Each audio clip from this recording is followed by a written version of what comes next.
What type of contact will students have with academics, and what will this look like? What that contact would look like would depend on really where we are in terms of lockdown and what the restrictions look like at any given time. Two things will be a constant, whatever happens. One is that lectures, so the sort of large scale lectures where there is a person who would normally be standing at the front of the room talking, they will all be transferred to online. And that will be the case throughout. And we took that decision because we were very conscious of space on campus, and we wanted to give students as well just a sense of surety, you know, so those lectures, that sort of key source of information, will always be online. Plus we actually we realized that a lot of students benefit from those online anyway, particularly if they like to sort of stop, take notes, perhaps play things back again. So they will always be online. The other thing that will be online throughout the year are those weekly group tutorials that I mentioned. So those weekly group tutorials, we wanted those to be online, to be absolutely as robust and resilient as possible, so that students can access those at any time. So those are the two things that will be online, but the rest then will depend on where we are with lockdown, really. So it may be that all seminars are face-to-face and on campus. It may be that some are. It may be that only a small proportion can be, but it will be as many as we possibly can have when we're able to.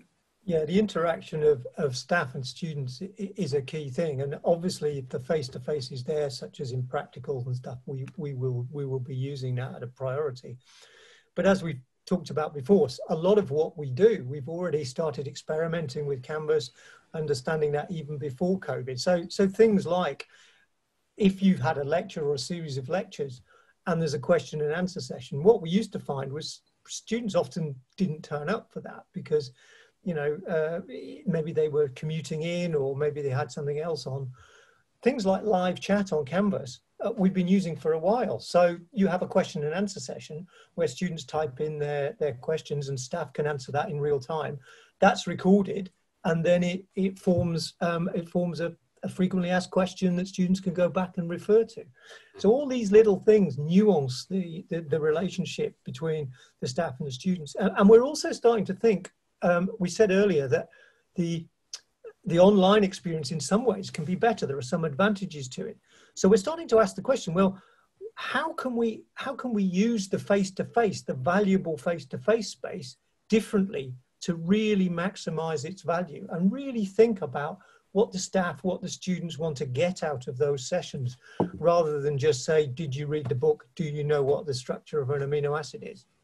Just to give quite a fun example that we've thought of in the College of Arts and Law, we thought about having lecture watch-alongs where an academic will record their lecture in bits, in sections, and then they will say, so, you know, you can watch it in your own time in a place and in a way that suits you. Or let's say next Monday morning at 11 o'clock, I will be online with my group watching the lecture.